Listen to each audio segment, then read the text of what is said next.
Hey the internet, how's it going? I'm talking about Magical Warfare this week. I will be honest. This episode was a gigantic transition, or honestly, it felt like that this was a this felt like build up to something which was going to happen, but it happened so abruptly it feels as if it came out of nowhere, because they kind of have been building for what happened in this episode for quite a while now. Is just, or at least like for like the past two episodes, or ever since they kind of shown that flashback to Takeshi, I believe, in the last episode. Ever since that, for this episode, it seems as though as like that. It feels as though it's that what they planned for this to do, to be like a very tension heavy episode, but honestly, it felt as though it's like this attack, it came out of nowhere, because they go through the whole thing of honestly like doing the whole they talking about dude waking up, Kazama, they talking about him waking up and everything, and then the next thing we see is Takeshi, everybody else at school, and then a dragon attack, or it's like a wavering attack.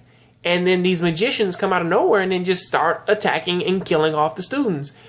And honestly, it was bad enough for me to kind of like look at it and then kind of look at or look at most of the students there, to most of the second years and most of the higher year students. They're not really doing anything to fight back. They're just getting killed, and it's almost like it feels as though as like it's like a thing of magicians just randomly attacking a regular high school with kids who can't do magic, but just like 5 people, or not 5, but more like 6 people in this school can do magic, or at least that's kind of how it came across. And honestly, it turned I mean, like Momo, she had her thing of actually attacking people. Mui's older brother, his first name is difficult to say, but Sue, he actually kind of did his thing of actually like, you know, using his powerful destruction ice magic to actually like fend off some of the attackers. Ida, on the other hand, he went to go rescue his sister, but I really don't know what her condition is, because before he could reach her, or honestly, it seems as though as that when everything was going on, it seems as though as that like something was actually going on with him, but they didn't actually show us anything, because his line at the time was "Give my sister," or at least give Futaba back. So that's possibly something of like he did reach her classroom and possibly he was attacked, but they didn't show it.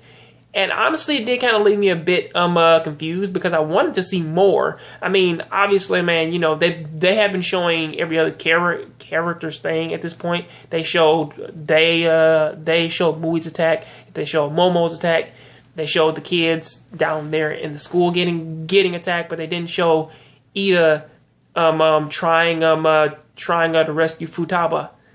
You know, it's actually, you know, it feels a little misplaced or rushed. So, you know, that's kind of the thing there. But then going into the main thing of this episode, or for what they have been building up to for like a good few episodes here, is the fact that Takeshi finally, you know, confronts Gecko upon, you know, him being a liar, and, you know, him honestly, you know, they're trying, man, to kill him and everything, you know. And Gecko's magic, I don't know what type of magic his is. I assume it's evasive magic, because he does have the ability to teleport wherever he wants, whereas Takeshi, he can see into the future. Now, honestly, I do have a few problems with this, because yes, on the plus side, this is the plus side of basic storytelling. I do praise them for that. For them, honestly, giving Gecko a point, giving Takeshi a point, and honestly, them kind of like leading into this entire battle. However, at the downside, upon the negative side, it is the execution. In terms of, for every other character, it feels as though this entire thing was rushed. Also, going into the thing of Takeshi versus Gecko, you would assume that at this point in their lives, or, you know, since like Takeshi, he is gone, and most likely, you know, he has apologized to Gecko, you would honestly kind of assume that his personality at this point in the story would be, fuck you, Gecko. I've already apologized. If you can't fucking accept that, and obviously you haven't, then hey, fuck you, and then just move on with his day. But honestly, he's not, because he's trying to get back to that loving moment with his brother. Also, there's a whole thing between this fight in which that Takeshi, his eye, it doesn't necessarily work as it does in terms of him trying to stop Gecko, especially seeing as that Gecko's being super predictable and constantly trying to attack his back, which is a thing in which that I would assume that he would have picked up on. But like the only real thing that it does kind of paint for this entire thing is the fact that Gecko was actually trained firsthand by Kipe, and he is and man, he does have a way more powerful Liberate. Does kind of put into a perspective what they have been teaching Takeshi and everybody else for the past year, especially saying is that it was a chore just for them, man, to even do Liberate in the first place. But whatever. This episode does kind of go off with how, man, the last flash. I mean, how man, the last vision kind Takeshi had about, man, his brother was the thing with him taking Eterna and also taking Kurumi and then leaving.